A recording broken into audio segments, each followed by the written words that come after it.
कि भैया देखो, अगर मैं बात करूं कि सर मुझे एक एग्जांपल दो जिससे मैं ये पकड़ सकूं कि आपकी बॉडी में कोऑर्डिनेशन हो रहा है, अर्थात बॉडी में जो अंग है वो आपस में सामंजस्य स्थापित कर रहे हैं, ठीक है, एक दूसरे के साथ कोऑर्डिनेशन बना रहा है। चलो मान लो मैं एक्सरसाइज करने लगूं, ठीक है, मतलब मैं भाग रहा हूं, ठीक है, मान लो हमें कुकुर दौड़ा लिया, तो ये इमरजेंसी कंडीशन है। कमेंट खोल दीजिए, कमेंट खोल दीजिए। जब बच्चा आंसर देता है तो तेज रिवाइज होता है।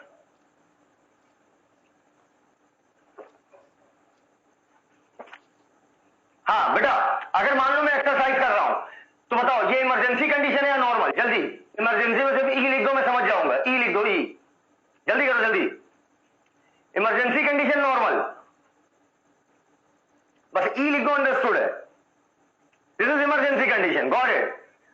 अच्छा, सभी लोग लेक्चर का एक रूल जान ले, जब तक मैं पढ़ा रहा हूं टॉपिक के अलावा कोई बात नहीं होगी, फिर अंत में जाते हुए मैं सारी बातें बताऊंगा, मैं रोज बोल रहा हूं, ठीक है, कि सर धनिया डालें तो सिलेक्शन होगा खाने में, या धनिया ना डालें तो, इसमें भी मैं आंसर दे दूंगा, और पढ़ाते वक्त कुछ नहीं। Good good, emergency. तो मान लो मुझे कुत्ता दौड़ा लिया, या मान लो मैं फिजिकल एक्सरसाइज कर रहा हूं, तो इस समय इमरजेंसी कंडीशन है। अब इस समय क्या होगा, जब मैं भाग रहा हूंगा तो क्या होगा कि मेरी मसल्स क्या कर रही होंगी, वर्क कर रही होंगी। और बेटा वर्क करने के लिए क्या चाहिए होगी, एनर्जी। सोचिए जरा, वर्क करने के लिए क्या चाहिए होगी, एनर्जी। अब मसल को चाहिए होगी एनर्जी। और लिविंग ऑर्गेनिज्म, चाहे बैक्टीरिया की बात करिए, चाहे मोस्ट डेवलप्ड ह्यूमन बीइंग की बात करिए, लिविंग ऑर्गेनिज्म में एनर्जी पैदा करने का इकलौता तरीका होता है रिस्पायरेशन। इसका मतलब मेरी मसल इस समय खूब रिस्पायरेशन कर रही हूं, खूब एनर्जी पैदा कर रही हूं, और हम भाग मिल्खा भाग वाले मोड में होंगे। अब लेकिन बेटा हम लोग मेनली क्या करते हैं, हमेशा नहीं, मेनली एरोबिक रिस्पायरेशन। तो इस समय मसल्स को ऑक्सीजन की नीड ज्यादा होगी। हमने कहा भाई मसल तुम्हें ऑक्सीजन इतनी क्यों चाहिए, तो मसल कही भैया ऑक्सीजन दोगे तभी तो रिस्पायरेशन करेंगे, रिस्पायरेशन करेंगे तभी एनर्जी बनेगी, एनर्जी बनेगी तभी तो हम भागेंगे, तभी तो हम वर्क कर पाएंगे। तो हमने कहा ठीक है, तो हमने भैया तुरंत लंग से कहा ब्रीदिंग रेट बढ़ा दो, ज्यादा से ज्यादा ऑक्सीजन अंदर ठूसो, ऑक्सीजन ज्यादा अंदर ठूसो, और ज्यादा से ज्यादा कार्बन डाइऑक्साइड बाहर निकालो, अर्थात जहरीली गैस को बाहर निकालो। तो ब्रीदिंग रेट हमने बढ़ा दी।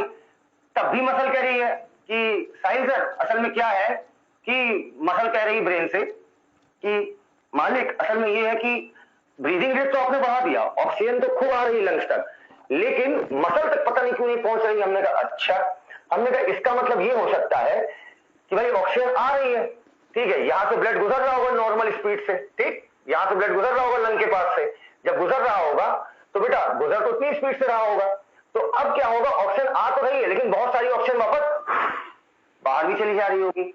तो हमने सोचा अगर यहां पर ब्लड का फ्लो बढ़ा दें, मतलब ब्लड झनाझन गुजरे लंग के पास से, तो क्या होगा, ऑक्सीजन ज्यादा से ज्यादा ब्लड पकड़ेगा, अर्थात हीमोग्लोबिन पकड़ेगा। तो अब अल्टीमेटली हमें यहां पर ब्लड फ्लो बढ़ाना है, ऑक्सीजन लंग से मसल तक पहुंचाने में, या घटाना है। बढ़ाने पे बी लिखो, घटाने पे जी लिखो, बढ़ाने पे बी लिखो, घटाने पे जी लिखो।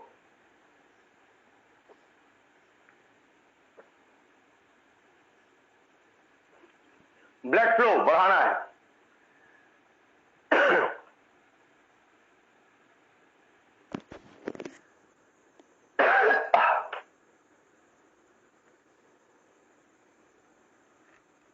पोस्ट करो, सब कह रहे बढ़ाना है। ब्लड का फ्लो कब बढ़ाओ, कैसे बढ़ेगा, जब हार्ट रेट बढ़ाओगे, जब हार्ट रेट बढ़ाओगे हार्ट की पंपिंग ज्यादा होगी, जब हार्ट ज्यादा ब्लड पंप करेगा तो अल्टीमेटली ब्लड तेजी से निकलेगा। अब भना बन ब्लड लंग के पास से गुजर रहा होगा, इधर खटाखट ऑक्सीजन आ रही होगी, ऑक्सीजन ब्लड में जा रही होगी, और यहां से ढेर सारा ब्लड गुजर रहा होगा।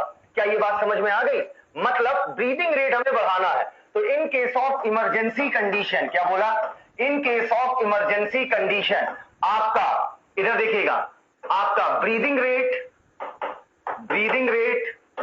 ज्यादा हो जाएगा, ब्रीदिंग रेट के साथ साथ यस हार्ट रेट ज्यादा हो जाएगा, तो ब्लड फ्लो भी आपका बढ़ जाएगा। ठीक है, ठीक है, चलो अब आगे बातें करते हैं। इसके साथ साथ अब बेटा ये बताओ, सभी लोग बताओ, आराम से धैर्य पूर्वक बताओ, ये बताओ मसल की एक्टिविटी बढ़ जाएगी, ठीक है, इमरजेंसी कंडीशन में मसल एक्टिविटी बढ़ जाएगी। अच्छा, क्या हम कुत्ते से एक बार बोल सकते हैं कि कुकुर महाराज 1 मिनट रुक जाओ, थोड़ा पेशाब कर ले, 2 मिनट बाद फिर दौड़ना शुरू करेंगे? क्या मैं ये बात कह सकता हूं, हाँ या ना, कि भाई साहब 2 मिनट रुके उसके बाद फिर हम लोग मैराथन खेलेंगे, मतलब भागने वाली? नहीं। तो बताओ इस समय किडनी से यूरिन बनवाना सही रहेगा या नहीं? राशिद भाई आप बताएंगे, यूरिन बनवाना रहेगा या नहीं? कुत्ता तो आया हुआ है, कुत्ता को रोक के बोलो भाई साहब 1 मिनट रुक जाइए जरा, हाँ नहीं, अगर ऐसा मान लीजिए आप कहेंगे तो फिर बहुत कुछ चला जाता है। ठीक है, चलो इस समय किडनी का फंक्शन स्टॉप हो जाएगा, किडनी स्टॉप फंक्शनिंग। बेटा रिवीजन करा ना, उसमें ज्यादा राइटिंग बनाने में इंटरेस्ट नहीं ले रहा हूं, ठीक है। किडनी स्टॉप फंक्शनिंग, ठीक है, ठीक है, यहां तक क्लियर है? जल्दी बताओ, यहां तक क्लियर है? यहां तक क्लियर है?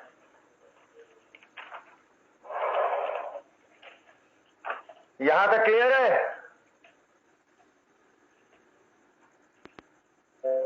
बताओ। अच्छा, इस समय सिंपैथेटिक नर्वस सिस्टम काम कर रहा होगा कि पैरासिम्पैथेटिक? इमरजेंसी में कौन कराएगा, कौन काम करेगा, सिंपा या पैरासिम्पा? सिंपा या पैरासिम्पा? सिंपा, सिंपा, सिंपा काम करेगा। प्रगति, सम्रा, शिवम, सिंपा बेटा सिंपैथेटिक काम करता है, इमरजेंसी कंडीशन में सिंपैथेटिक काम करता है, याद रखना बेटा। अच्छा एक बात बताओ, अगर ये भूल जाते हो खैर चलो कोई नहीं, इसके बाद केमिकल कोऑर्डिनेशन एंड इंटीग्रेशन आएगा तो एकदम तमीज से इसको सीख लोगे, कब सिंपा काम करेगा, कब पैरासिम्पा काम करेगा। ये बताओ सिंपैथी किसी के साथ कब होगी? जब वो इमरजेंसी होगा, जब वो रिलैक्स होगा। जब बेचारा कोई इमरजेंसी में देख के सिंपैथी होगी ना, सिंपैथी की हिंदी क्या होती है? सहानुभूति, बिल्कुल सही है। तो इस समय सिंपैथेटिक काम कर रहा होगा, तो सिंपैथेटिक नर्व इस समय एक्टिव होंगे, सिंपैथेटिक नर्व एक्टिव, ठीक, ठीक है, हाँ बिल्कुल, स्टेप से याद रखिए, कोई दिक्कत नहीं है। अब देखो बेटा इमरजेंसी कंडीशन में, O my god and my father to my brother and all the sisters in the heaven we will meet, we will eat. Okay Rashid भाई, चलिए। ब्रीदिंग रेट आपका इंक्रीज हुआ, हार्ट रेट इंक्रीज हुआ, blood flow increase हुआ, muscle activity increase हुई, kidney stop functioning, sympathetic nerve active. लेकिन अब मान लो कुकुर बीच से कहीं चले गए भाई साहब, हमको नहीं पता, मान लो कुछ खाना पीना कहीं वो गायब हो गए, ठीक है। अब अगर इमरजेंसी में भाई साहब वो चले गए कहीं, ठीक है, अब उनकी कोई इमरजेंसी होगी, वो चले गए कहीं, अब बताओ क्या अभी भी हम चाहेंगे कि breathing rate, heart rate, muscle activity बनी रहे? मैं चाहूंगा सब कुछ क्या हो जाए, रिलैक्स स्टेट में हो जाए, अर्थात इमरजेंसी खत्म, ये सारी चीज अपनी क्या हो जाएंगी, अर्थात breathing rate normal, heart rate कम होकर normal, blood flow normal, muscle activity stop, kidney stop, kidney यहां पर रुकी थी फंक्शन करने, वापस शुरू हो जाएगी नॉर्मल फंक्शन, सिंपैथेटिक नर्व अर्थात ये नर्व जो एक्टिव हुई थी अब वापस सुस्त पड़ जाएगी, रिलैक्स हो जाएगी, हर चीज आपकी क्या हो जाएगी, रिलैक्स स्टेट में हो जाएगी।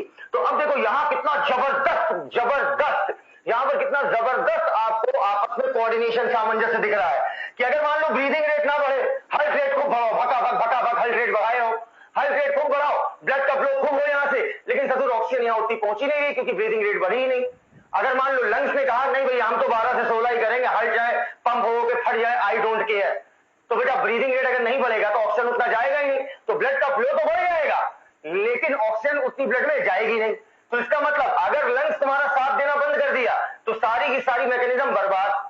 ये मान लो चलो लंग्स क्या, चलो भाई हम तो नॉर्मल है, हल्ट बार उठ गया, हल्ट कह रहे ना 72 पर minute, I don't care anything, मैं 72 पर मिनट ही धड़कूंगा, तो बेटा लंग्स कह रहा भैया हम बार बार ऑक्सीजन भेज तो रहे इतनी तेजी तेजी से, 12 से 16 छोड़ो हम 30 पर मिनट कर रहे हैं, जिसका ब्रीदिंग रेट हमारा है 30 पर मिनट, मतलब 30 बार सांस ले रहे हैं, लंग्स 30 बार फूल पिचक रहे हैं, कह रहे लेकिन इतनी ऑक्सीजन पहुंच क्यों नहीं रही है, क्योंकि हर्ट अपना नॉर्मल काम कर रहा है, हर्ट साथ देने से मना कर दिया, तो ब्लड का फ्लो यहां उतना होगा नहीं, नॉर्मल फ्लो होगा तो नॉर्मल ऑक्सीजन यहां से पहुंचेगी मसल्स तक। तो अल्टीमेटली यहां पर क्या देखने को मिला कि सबको आपस में क्या बनाना पड़ेगा, कोऑर्डिनेशन, और ये सारा कोऑर्डिनेशन ही आपकी बॉडी में होम्योस्टेसिस मेंटेन करता है और आपको जिंदा रखने में सहायक है।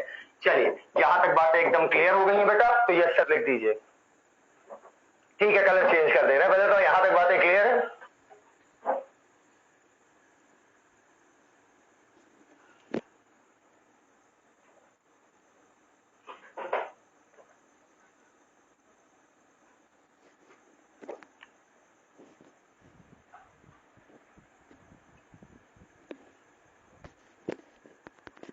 बना हुआ है, हम सबको पता है कि न्यूरॉन का काम होता है मैसेज को इधर से उधर ले जाना।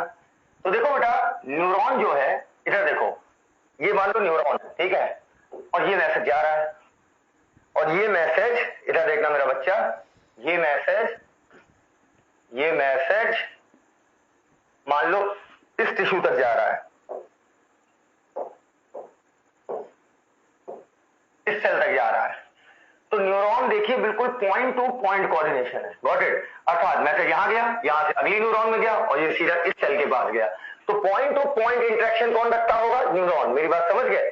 पॉइंट टू पॉइंट कॉन्टैक्ट कौन रखता होगा? न्यूरॉन। लेकिन अब बेटा मैं कह रहा हूं पॉइंट टू पॉइंट मतलब बिल्कुल पॉइंट टू पॉइंट, मतलब एक बिंदु से सीधा दूसरे बिंदु तक, अर्थात न्यूरॉन डायरेक्ट कॉन्टैक्ट रखता है, गॉट इट। सेल से, टिश्यू को, किसी से भी, तो पॉइंट टू पॉइंट इंटरेक्शन कौन रखता है? न्यूरॉन। अब मेरी बात समझना, तो न्यूरल सिस्टम के लिए बोलते हैं पॉइंट टू पॉइंट इंटरेक्शन। अब बात करते हैं एंडोक्राइन सिस्टम की। इधर देखिएगा, मान लो ये कोई अंग है, एक जनरल डायग्राम बना रहा है और ये अंग किसी हार्मोन को बना रहा है। हार्मोन नीले रंग का दिखा दे रहा है। हार्मोन हम सबको पता है, केमिकल मैसेंजर, अर्थात ऐसा केमिकल जो मैसेज एक जगह से दूसरी जगह ले जाए। और ये मान लीजिए ब्लड का पाइप है, ठीक। और हार्मोन क्या हुआ? हार्मोन डाल दिए गए ब्लड में, ठीक। बीच में मान लो यहां पर एक अंग है, हार्ट। अरे फर्जी बना रहा है, मत कहते ना लिवर और हार्ट अगल बगल है। मान लो यहां पर तुम्हारा हो गया स्टमक, मान लो यहां पर तुम्हारा हो गया, कुछ भी बोल दो, मान लो यहां हो गया तुम्हारी, मतलब सारे एक के बाद एक बना रहे। यहां हो गए लंग्स, ठीक। चलो इधर देखो, इधर ऐसे तुम्हारे सारे अंग है। हार्मोन आगे बढ़ा, अच्छे समझना, हार्मोन आगे बढ़ा, ठीक है। हार्ट के पास जाने की कोशिश किया, लेकिन हार्ट का जो रिसेप्टर था, हार्ट के ऊपर जो रिसेप्टर थे, वो इस हार्मोन पे, मानो हार्मोन गोला गोला है, ये फिट नहीं हुआ। तो इसका मतलब हार्ट पर ये हार्मोन एक्शन नहीं दिखाएगा। आगे बढ़ा, स्टमक पे गया, स्टमक के रिसेप्टर का शेप ऐसा था, यहां भी फिट नहीं हुआ। लेकिन मान लो लंग्स पे जो रिसेप्टर मौजूद थे, उस पर जाकर आपका हार्मोन फिट हो गया, ठीक। अब पता नहीं चतुर घूम टहर के कब पहुंचे लंग्स के पास। तो अल्टीमेटली देखा जाए तो एंडोक्राइन सिस्टम को वर्क करने में टाइम लगेगा, क्योंकि ब्लड से टहलता रहेगा और जब तक अपने रिस्पेक्टिव ऑर्गन पे मौजूद रिसेप्टर तक नहीं पहुंचेगा, जब तक वहां की एंड लॉक मॉडल की तरह फिट नहीं होगा, एंडोक्राइन सिस्टम काम नहीं करेगा। That's why endocrine system is slow. क्यों? क्योंकि यहां पर केमिकल इंटरेक्शन हो रहा है। लेकिन अगर हम बात करें न्यूरल सिस्टम की, यहां तो बिल्कुल मैसेज बिजली की तरह जा रहा है, झा, गॉट इट। अर्थात ये पॉइंट टू पॉइंट इंटरेक्शन होता है। That's why neural system is fast. Are you getting my points? Is this clear to each and everyone? Is this clear to each and everyone?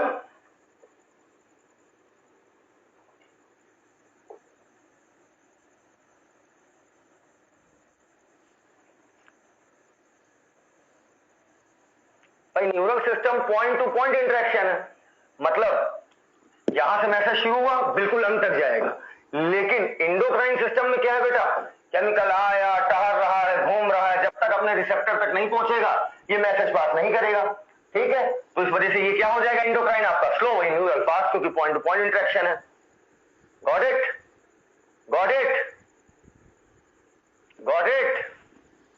Okay, चलिए आइए अब बातें करते हैं न्यूरॉन क्या क्या काम करता है।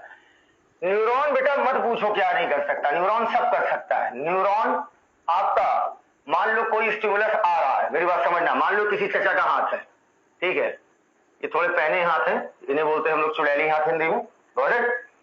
मान लो ये ब्रेन है, ये स्पाइनल कॉर्ड है, चाहे ब्रेन हो चाहे स्पाइनल कॉर्ड है, सब न्यूरॉन की बनी हुई है, गॉट इट। ये नहीं कि सिर्फ न्यूरॉन ही है, ठीक है, बस ये है कि न्यूरॉन इसमें एक बड़ा रोल निभाता है। अर्थात न्यूरॉन, अब देखो ये मान लो यहां पर इनकी न्यूरॉन है, ठीक, अच्छे देखते रहना बेटा, ये न्यूरॉन, ये न्यूरॉन और ये न्यूरॉन। मान लो हमने चचा को टच किया, टच किया जाता है। अब क्या होगा? मैसेज बिल्कुल पॉइंट टू पॉइंट होता हुआ स्पाइनल कॉर्ड तक पहुंच गया, ये मान लो ब्रेन तक पहुंच गया। हाँ बेटा रुक जाओ बेटा, अब सुनो मेरी बात। अब न्यूरॉन का इसका मतलब क्या हुआ कि न्यूरॉन स्टिमुलस को, ठीक है, जो हमने उंगली करी, स्टिमुलस को काफी टेक्निकल भाषा में उंगली करना कहते हैं, जो हमने उंगली करी वो स्टिमुलस न्यूरॉन रिसीव करता हुआ किसको दे दिया? यहां तक। क्या इतनी बात एकदम क्लियर? इसका मतलब क्या हुआ कि न्यूरॉन जो है वो स्टिमुलस को क्या कर सकता है? रिसीव कर सकता है, ठीक है। बोलो इतनी बात एकदम क्लियर? क्लियर है? ठीक है। स्टिमुलस यहां तक पहुंच गया। अब यहां पर जो स्पाइनल कॉर्ड या ब्रेन, मतलब जहां पर ये मैसेज जाना है भाई, ठीक, वहां पर भी कई सारी न्यूरॉन होंगी। ये न्यूरॉन क्या करी, इस स्टिमुलस को डिटेक्ट करी और इसको एनालाइज करेंगे, इस पर रिस्पॉन्स कैसा आना चाहिए। अब अगर मान लो छूने वाला कैटरीना कैफ है, कौन है, कैटरीना कैफ, ठीक, या एंजेलिना जोली है, तो अब मेरी बात समझना, तो अगर एंजेलिना जोली है, अगर उन्होंने इसे हल्का सा टच कर दिया तो ये न्यूरॉन डिटेक्ट करेगा और तुरंत आंखों से सिग्नल मांगेगा कि हे आंख जरा देखो सामने, सॉरी उल्टी हो गई आंख, हाँ सामने कौन व्यक्ति है। आंखों ने मैसेज दिया एंजेलिना जोली है या कैटरीना कैफ है, तो ये मैसेज पहुंचा।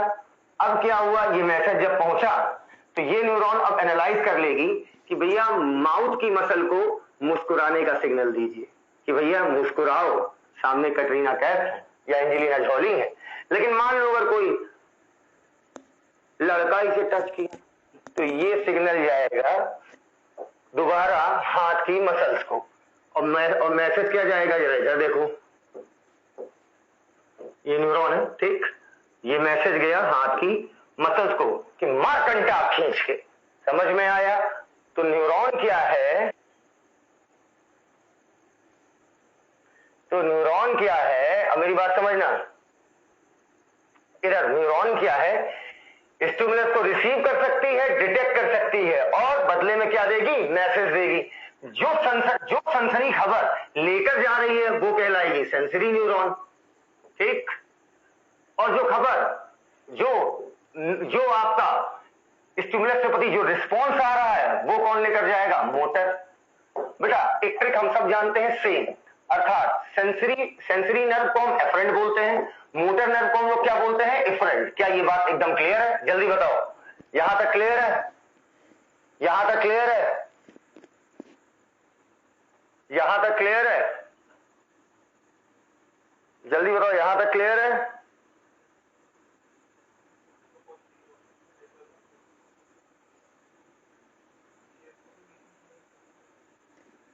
यहां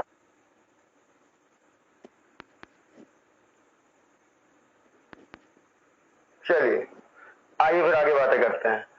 अगर हम लोअर इनवर्टिब्रेट्स की बात करें, इसको मेरे साथ साथ लिखते जाना, लोअर इनवर्टिब्रेट्स बताओ डेवलप्ड है कि बिल्कुल बेकार टाइप के होंगे, बिल्कुल बेकार टाइप के, सारा सिस्टम डैमेज है। खैर यहाँ पर न्यूरल सिस्टम की बात हो रही है, इनका न्यूरल सिस्टम कैसा होगा, सिंपल, मेरे साथ साथ लिखते जाओ, इनका न्यूरल सिस्टम कैसा होगा, सिंपल, ठीक। चलो हाइड्रा की अगर हम बात करें, हाइड्रा की, तो हाइड्रा में हम सबको पता है कि जो न्यूरॉन होती हैं वो सब आपस में एक दूसरे से क्या होती है, कनेक्टेड, और ऐसे पूरा एक जाल बना लेती हैं, ठीक।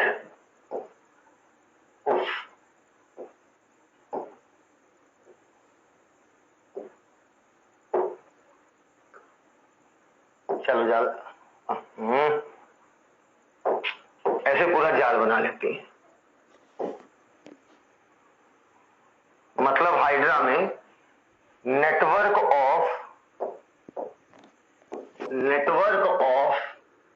न्यूरॉन पाया जाता है, ठीक हो गया, बिल्कुल नर्व नेट के फॉर्म में, बिल्कुल सही बात है, ठीक है। इधर इंसेक्ट की बात करें तो इंसेक्ट में बेटा कॉकरोच में आपने एनिमेटेड डिवीजन देखा होगा, तो कॉकरोच में एनिमेटेड डिवीजन नहीं, आप सबने देख लिया है कि नहीं, ऐप पे पढ़ा हुआ है कॉकरोच का डिवीजन एनिमेटेड, पढ़ा कि नहीं पढ़ा, पढ़ा, जल्दी बताओ, कॉकरोच का जो एनिमेटेड डिवीजन पढ़ा वो पढ़ लिया, पढ़ लिया ना, पढ़ लिया बेटा, एनिमेटेड डिवीजन पर डाल दिया है ऐप पे, बेटा देख लो 17 मिनट के अंदर पूरा कॉकरोच है, एक एक लाइन एनसीईआरटी की, 17 मिनट के अंदर पूरा पूरा कॉकरोच खत्म हुआ एक एक लाइन के साथ। यूट्यूब पर नहीं है बेटा बायोमिनाटी, ऐप पर है, ऐप पर, इसी ऐप पर है, doctor Dilip Gangwar institute app, ठीक है। चलो बेटा उसको देख लेना, तो ये लाइन तुम्हें बहुत क्लियर हो जाएगी, ब्रेन और ब्रेन के साथ कई सारे गैंग्लिया, गैंग्लिया मतलब होता है ग्रुप ऑफ न्यूरॉन। वर्टिब्रेट्स की बात करें तो सबसे डेवलप वर्टिब्रेट्स होते हैं, वर्टिब्रेट्स में क्या होता है? Neural system well developed. इसको लिख लो बेटा, जल्दी लिखो, इसको लिख लो, लिख लो, जल्दी जल्दी जल्दी जल्दी लिखो, जल्दी लिखो। ये सब आसान चीजें हैं, ज्यादा टाइम हम लोग बताएंगे। Generation and conduction of nerve impulse, जल्दी लिखो।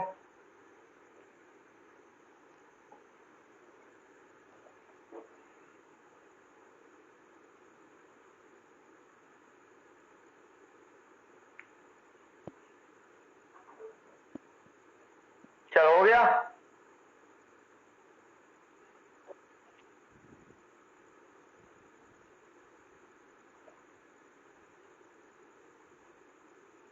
आइए अब बातें करते हैं ह्यूमन न्यूरल सिस्टम पर। बस ये चार्ट देख लो, इसके अलावा कोई सवाल पूछेगा नहीं। इसी चार्ट से होगा अगर सॉल्व होगा, और वैसे इतने हल्के टॉपिक को नहीं पूछेगा। इधर देखो, ह्यूमन न्यूरल सिस्टम को मैं दो पार्ट में डिवाइड किया, ठीक है? इधर आइए, इधर आइए राशिद भाई, इधर आइए। चलो आइए, ह्यूमन न्यूरल सिस्टम की अगर हम बात करें, ऐसे हो जाइए, आंखें बंद करिए, ऐसे करिए, आंखें बंद करिए जल्दी से। बेटा अगर मैं इनको यहां पर टच करूं, आंखें बंद रखिएगा, मैंने जिस हाथ पर टच किया वो हाथ हल्का ऊपर करिएगा। अरे जिस हाथ को टच किया उसको हिलाना है, ऐसे तेज हिलाना है। हाँ, आंखें इनकी बंद है, इसका मतलब इनकी पूरी बॉडी में न्यूरॉन फैली हुई है। जैसे मैं टच कर रहा हूं, सेंसरी न्यूरॉन मैसेज लेकर जा रही है ब्रेन के पास, ब्रेन एनालाइज कर रहा है कि भैया देखो कोई तुम्हें टच कर रहा है, ठीक है? और इनको एनालाइज हो, देखो मुझे टच हो रहा है। मैंने कहा इनसे कि भैया वो हाथ हिलाना है जिसे टच करना है, तो मोटर न्यूरॉन ने मैसेज भेजा कि भैया ऐसे ऐसे हिला दो हाथ, ठीक? अब एक्चुअली में जो सेंट्रल नर्वस सिस्टम है वही, ऊपर करो, सेंट्रल नर्वस सिस्टम है वही आपकी पूरी बॉडी को कंट्रोल करता है, ठीक? वो होता है ब्रेन और स्पाइनल कॉर्ड, जो बिल्कुल आपकी बॉडी के सेंटर में है। और जितनी न्यूरॉन इसके अलावा पूरी बॉडी में फैली है चारों तरफ, पेरिफेरल का मतलब होता है चारों तरफ, जितनी न्यूरॉन इनकी बॉडी में चारों तरफ फैली हुई है, टांग में, हाथ में, सब सब कहलाएंगी पेरिफेरल न्यूरल सिस्टम। पेरिफेरल का मतलब क्या होता है? चारों तरफ। अब देखो पेरिफेरल न्यूरल सिस्टम ने मैसेज किसको दिया? Central nervous system. Central nervous system ने एनालाइज किया और बदले में रिस्पॉन्स आया। समझ में आ गया? तो अब मेरी बात समझना, तो हम पूरा न्यूरल सिस्टम, इधर मेरी बात देखिएगा, पूरा न्यूरल सिस्टम, खसक जाओ भाई, पूरा न्यूरल सिस्टम हमने दो पार्ट में डिवाइड किया, सेंट्रल नर्वस सिस्टम और peripheral nervous system. Peripheral nervous system central nervous system को मैसेज देता है, ये इसको मैसेज को एनालाइज करता है कि अब इस पे क्या रिस्पॉन्स देना है। अब रिस्पॉन्स कौन दे रहा है? Central nervous system. किसके थ्रू? पेरिफेरल के थ्रू। पेरिफेरल ने क्या किया? सेंट्रल नर्वस सिस्टम को मैसेज पहुंचाया, उसने एनालाइज करके पेरिफेरल के थ्रू क्या भेज दिया?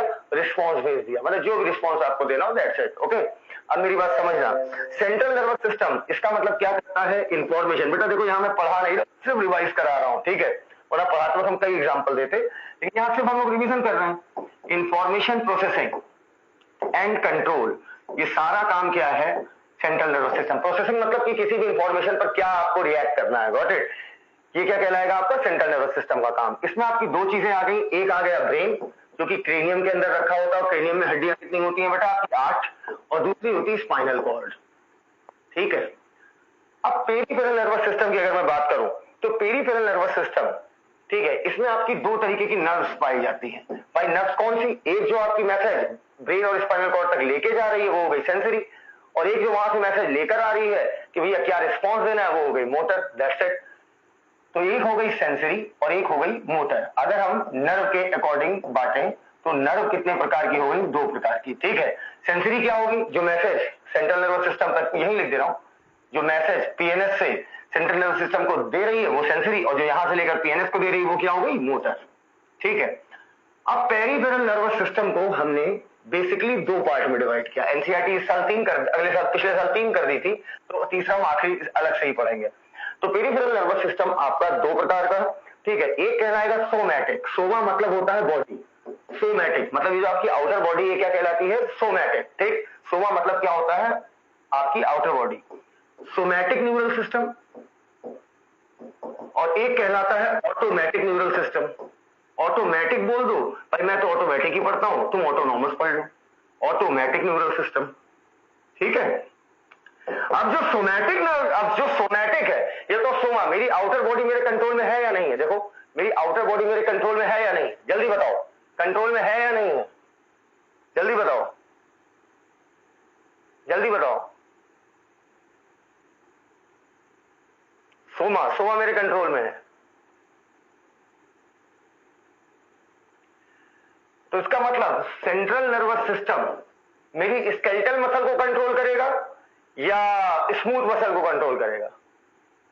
सेंट्रल को कंट्रोल करेगा या स्मूथ को कंट्रोल करेगा? Come on guys, fast, central या स्मूथ?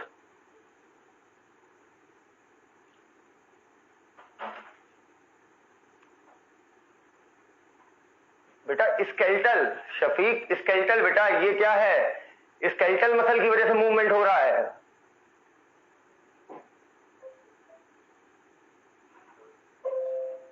सत्येंद्र, क्वेश्चन को सुनो। सोमा मतलब होता है बॉडी, आपकी जो आउटर बॉडी है, ये सब मसल्स क्या है आपकी? स्केलेटल मसल्स ही है, तो जो हड्डियों से अटैच हैं। अल्तमश क्लियर है? अभी मैंने क्या पूछा, जल्दी बताओ, क्लियर है? अरे इसके बाद generation and conduction of nerve impulse, उसमें हम लोग को बड़ा मजा आएगा। फ्यूचर विकास, जितने लोगों ने स्मूथ लिखा है वो मेरे से बात करें पहले।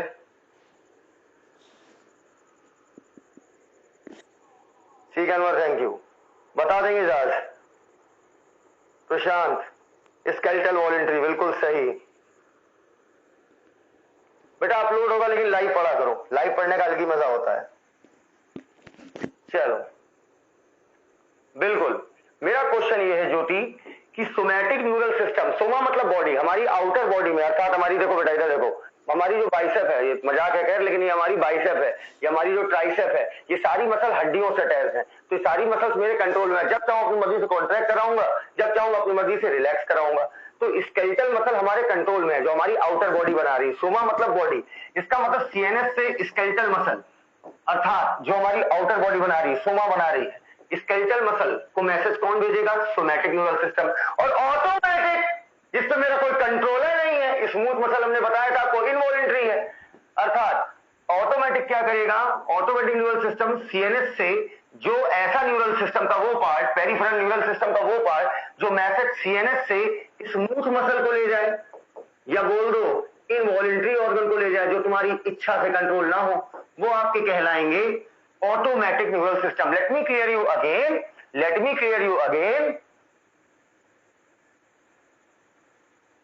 फर्स्ट पैरा की 2 लाइन, कौन से फर्स्ट पैरा की?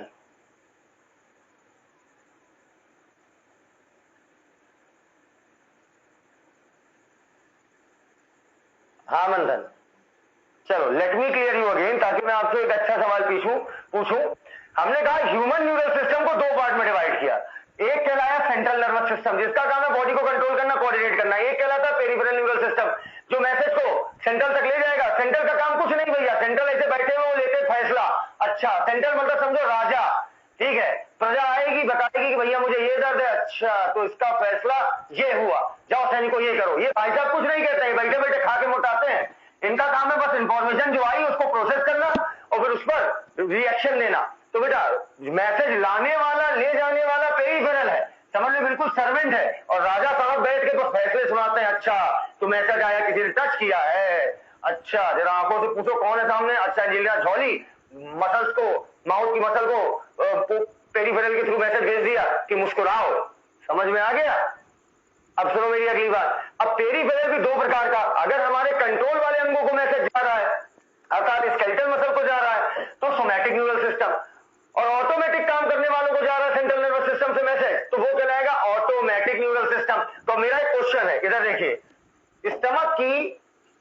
स्टमक में 4 मसल्स होती है। NCERT page number 259 last paragraph, वहां पढ़ते हैं कि alimentary canal, class 11 NCERT chapter number 16 page number 259 last paragraph, वहां पढ़ते हैं कि एलिमेंट्री कैनाल की 4 लेयर होती है, ठीक है, सिरोसा, मस्कुलरिस, सबम्यूकोसा और म्यूकोसा। अगर मान लो सेंट्रल नर्वस सिस्टम ने मैसेज भेजा आपका स्टमक की मस्कुलरिस को कि भैया पेरिस्टाल्सिस करो, खाने को आगे बढ़ाना है, खाने की मिक्सिंग करनी है, तो बताओ सेंट्रल नर्वस सिस्टम तो वहीं बैठा है, इसने मैसेज किसके थ्रू भेजा? पेरिफेरल के थ्रू। अब पेरिफेरल में किसके थ्रू भेजा? अब तुम्हें बताना है। सोमैटिक या ऑटोमेटिक, जल्दी बताओ, सोमैटिक या ऑटोमेटिक, सोमैटिक या ऑटोमेटिक, सोमैटिक या ऑटोमेटिक?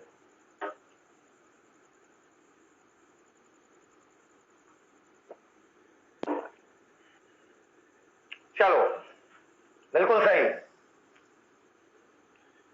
चलो यूट्रस की मसल को मैसेज भेजा कि चलो भैया कॉन्ट्रैक्ट करो, बच्चा बाहर करो। सोमैटिक या ऑटोमेटिक, सोमैटिक या ऑटोमेटिक?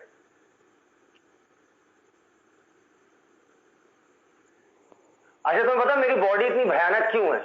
जो मेरी बॉडी है वो इतनी ज्यादा भयानक क्यों, बिल्कुल जॉन अब्राहम वाली क्यों है? इसका रीजन ये है कि मैं जिम बहुत जाता हूं और जिम जाकर मैं देखता हूं कि लोग कैसे कैसे बॉडी बना रहे हैं। तो अब ये बताओ कि जिम लोग जो लोग करते हैं वो लोग अपना उस समय पेरिफेरल नर्वस सिस्टम में क्या ज्यादा यूज करते होंगे, सोमैटिक या ऑटोमेटिक? बताओ, सोमैटिक या ऑटोमेटिक?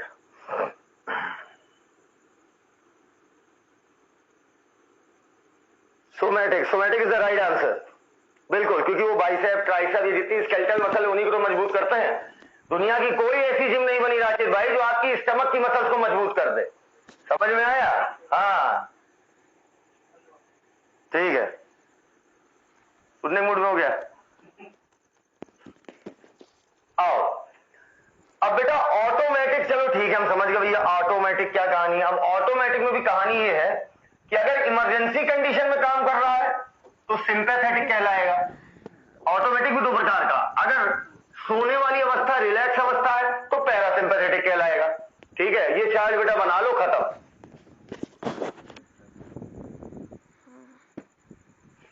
ये चार्ट बेटा बना लो मेरे लाल, बना लो। फायदा करेगा, नुकसान नहीं करेगा।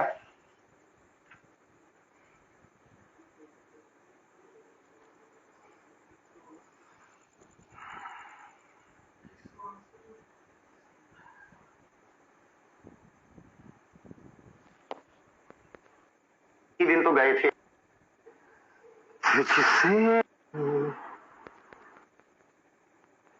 सिलेक्शन बहुत जल्दी होगा। इसी वजह से बेटा रैंकर्स हमेशा फाउंडेशन और प्रेशर के क्यों निकलते हैं? क्योंकि उनके पास इतना दिमाग नहीं होता कि वो अपने मेंटोर की बात को एनालाइज करें। तो एनालाइज मत करो, जो कहूं वो करो बस। ठीक है, गॉट इट बेटा। 30 सेकंड के अंदर आपको ये चार्ट 2 बार बनाना है बगैर देखे। पहले तो आंख बंद करके फॉलो करना चाहिए, तभी हमें फायदा होता है, वरना कभी फायदा नहीं होता, लाइफ में तरक्की नहीं होती है। ये कॉन्सेप्ट एकदम ये मेटाफिजिक्स है।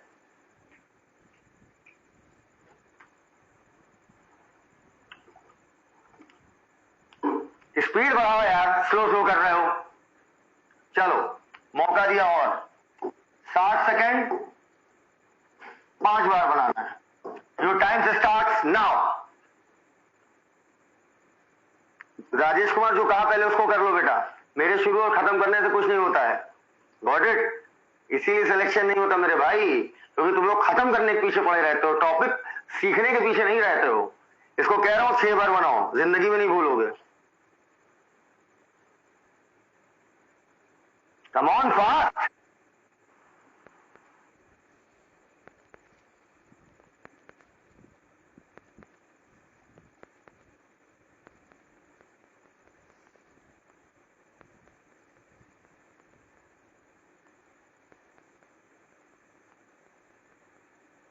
हम क्या कह रहे हैं, न्यूरॉन देखो, नॉर्मल सेल जो है, मान लो मेरे हाथ की सेल है, मैं इसको छूं या मैं इसको ना छूं, ये कभी कोई स्टिमुलस रिसीव नहीं कर सकती है। अगर मैं इसको अगर छूं ऐसे करके उंगली करूं, ये स्टिमुलस रिसीव नहीं करेगी।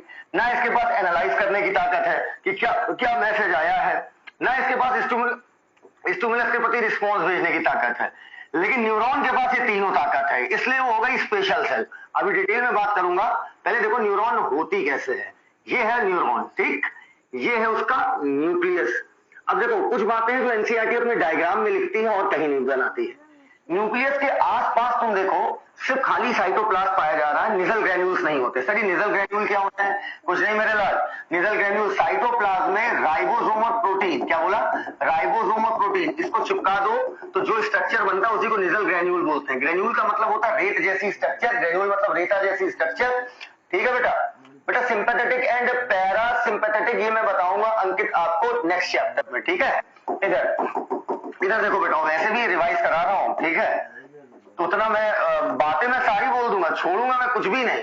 लेकिन हाँ ये है कि जैसे 10 एग्जाम्पल देके समझाना, ठीक है, फिर उसको प्रैक्टिकली शो करना, ये नहीं कर पाऊंगा इस समय। तो बेटा ये जो राइबोसोम और प्रोटीन के जुड़ने से जो स्ट्रक्चर बनती है, इसी स्ट्रक्चर को हम लोग बोलते हैं nasal granule. Nasal was a scientist, got it.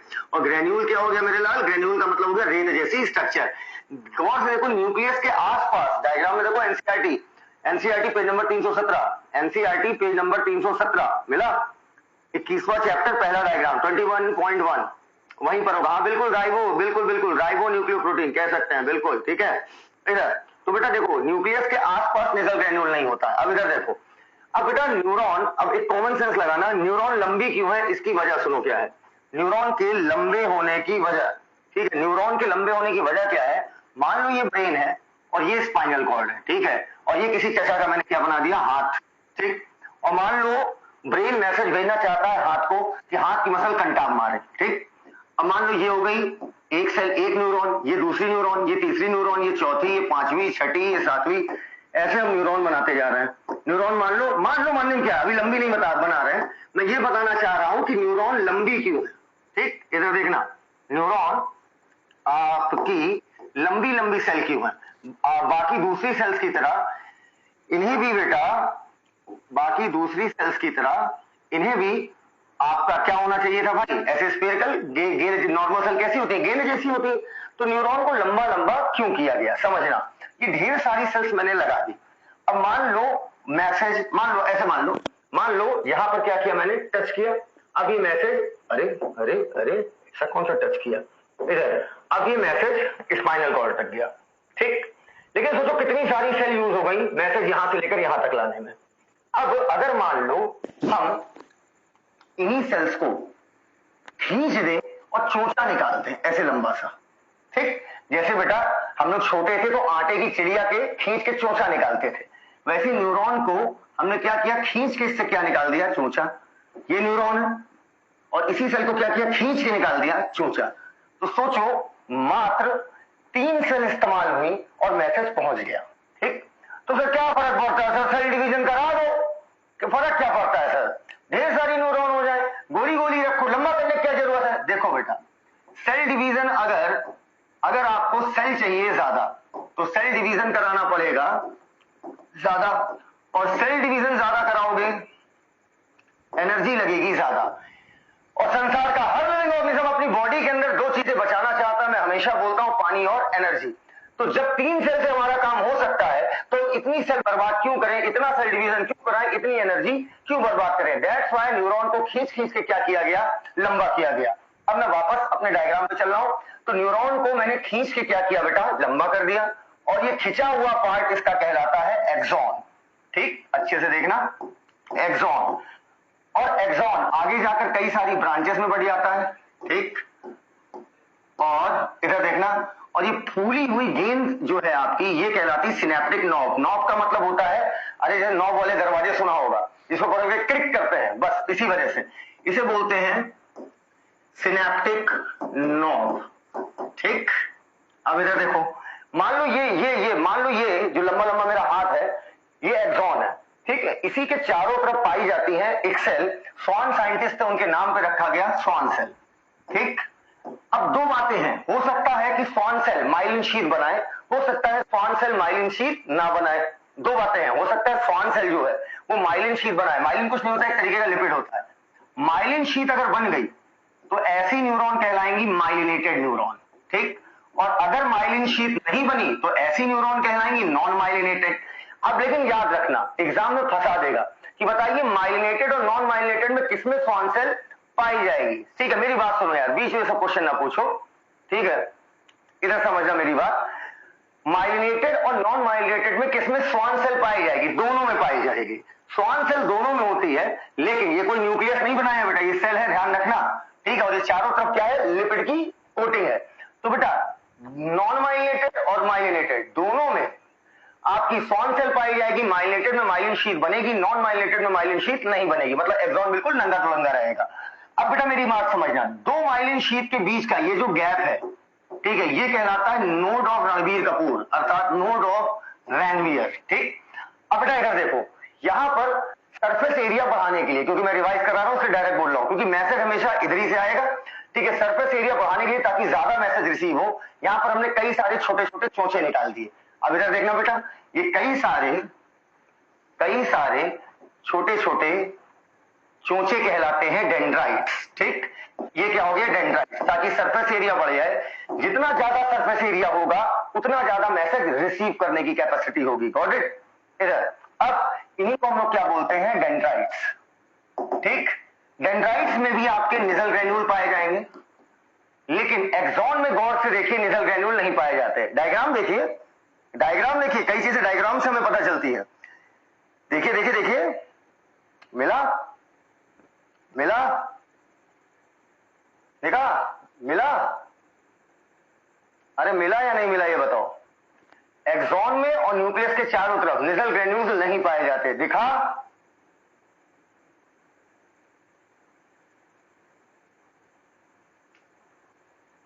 ठीक, तो डेंड्राइट से मैसेज आया, सेल बॉडी को गया, सेल बॉडी से एक्सॉन से होता हुआ अगली न्यूरॉन को जाएगा, ठीक है। अब ये जो तुम्हारा यहां पर सिनेप्टिक नॉब है, इसके अंदर पाए जाते हैं ऐसे बुलबुले, और ये बुलबुले कहलाते हैं सिनेप्टिक वेसाइकल। वेसाइकल का मतलब होता है बुलबुले जैसी स्ट्रक्चर, तो ये कहलाएंगे सिनेप्टिक, शॉर्ट में लिख रहा हूं सिनेप्टिक वेसाइकल। इन बुलबुलों के अंदर, एक सेकंड रुकिएगा, इन बुलबुलों के अंदर, अब मैं जूम करके दिखा रहा हूं, सिनेप्टिक नॉब के अंदर सिनेप्टिक वेसाइकल, इन बुलबुलों के अंदर न्यूरोट्रांसमीटर नाम के केमिकल भरे होते हैं। सर नाम इनका न्यूरोट्रांसमीटर क्यों पड़ा? बेटा इसकी वजह यह है कि बेटा इनका काम है कि न्यूरल मैसेज को ये अगली न्यूरॉन को ट्रांसमिट करेगा। जैसे मान लो यहां पर मैं अगली न्यूरॉन बना दे रहा हूं, ये देखो, ये हो गए उस न्यूरॉन के डेंड्राइट्स, और ये हो गई आपकी सेल बॉडी। और एक सेकंड रुकिएगा इधर, अरे यार, ये मान लीजिए आपकी अगली न्यूरॉन है, ठीक। तो इनका काम है कि यहां से निकल के अगली न्यूरॉन को मैसेज ट्रांसमिट करेंगे, दैट्स व्हाई मैंने क्या बोल देंगे, न्यूरोट्रांसमीटर, ठीक। अब मेरी बात समझिएगा, तो यहां तक हमने देख लिया कि एक न्यूरॉन की क्या कहानी है, ठीक। अब इधर देखना और मेरी आखिरी बात सुनो। तो मैसेज कहां से कहां गया,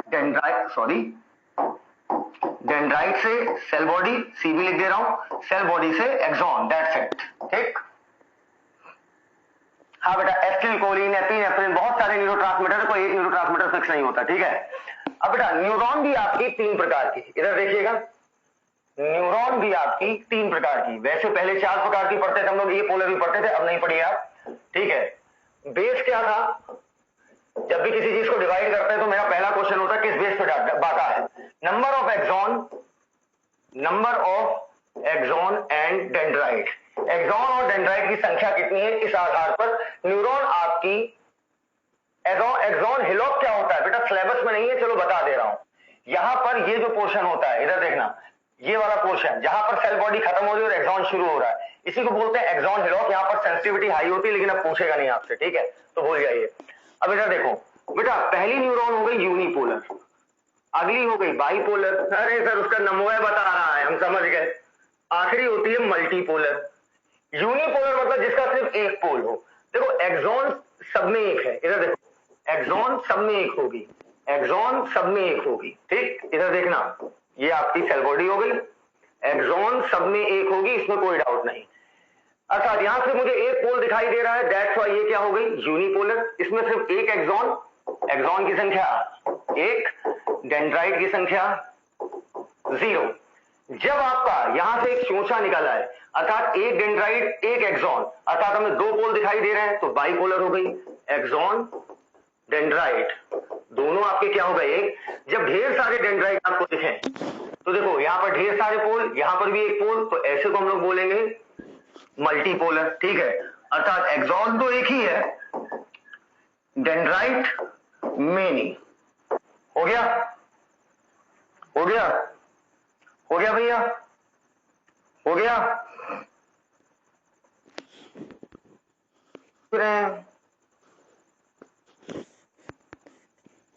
चलो अब मेरे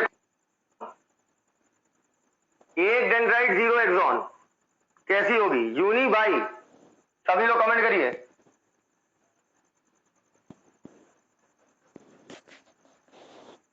मैक्सिमम लोगों का आंसर यूनी है और गलत है, क्योंकि मैंने आपसे कहा था एक एक्सॉन सबके पास होगा, डेंड्राइट की संख्या डिसाइड करेगी। अर्थात यूनिपोलर के मैंने कहा एक डेंड्राइट, जीरो एक्सॉन किसी में नहीं होता, सब में मिनिमम एक एक्सॉन होता है। Got it? डेंड्राइट बाय बढ़ाओ और घटाओ। Got it? हाँ, समझ गए सभी लोग? समझ गए सब लोग? समझ गए सब लोग? क्वेश्चन फंसाने के लिए था, समझ गए?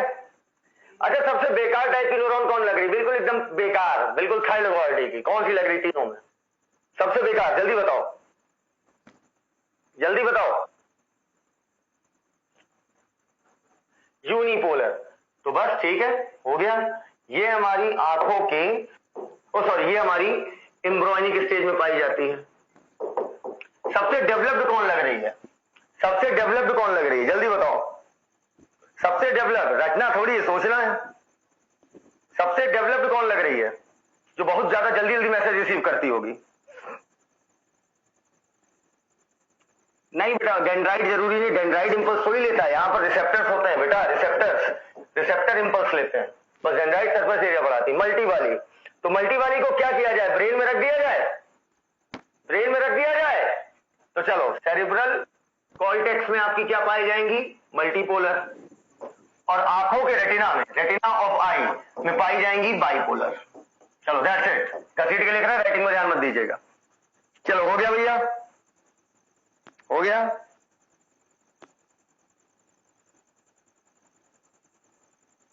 हो गया?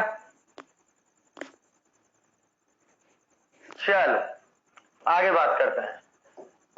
अब न्यूरॉन आपकी दो प्रकार की, एक हो गई माइलिनेटेड और एक हो गई नॉन माइलिनेटेड। ठीक है, दोनों में स्वान सेल होगी, बस इसके बाद माइलिन शीथ होगी। Got it? अब बेटा इधर इस बात को दिमाग में रखिएगा कि स्पाइनल एंड क्रेनियल नर्व, ठीक, इनमें होती है माइलिनेटेड न्यूरॉन, और ऑटोमेटिक नर्वस सिस्टम और सोमैटिक नर्वस सिस्टम इनमें होती है नॉन माइलिनेटेड। ज्यादा चक्कर में मत पड़िएगा, क्योंकि सच ये है कि दोनों, अर्थात सीएनएस पीएनएस दोनों में दोनों तरीके की न्यूरॉन होती है, लेकिन आपको जानना नहीं है इतना। ठीक है, इसको हो गया? जल्दी बताओ, हो गया? तो नर्व इंपल्स कंडक्शन शुरू करें।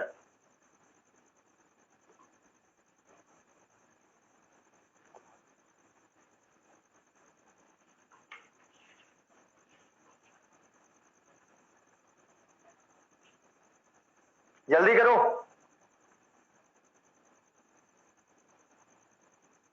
हाँ बेटा, सीएनएस में अतुल। अरे कौन सा फर्स्ट पैरा बेटा? हम तो समझ ही नहीं पा रहे कौन सा फर्स्ट पैरा।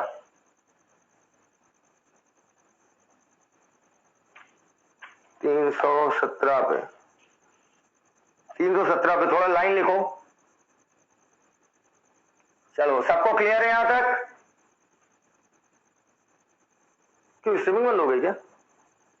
ना बंद है।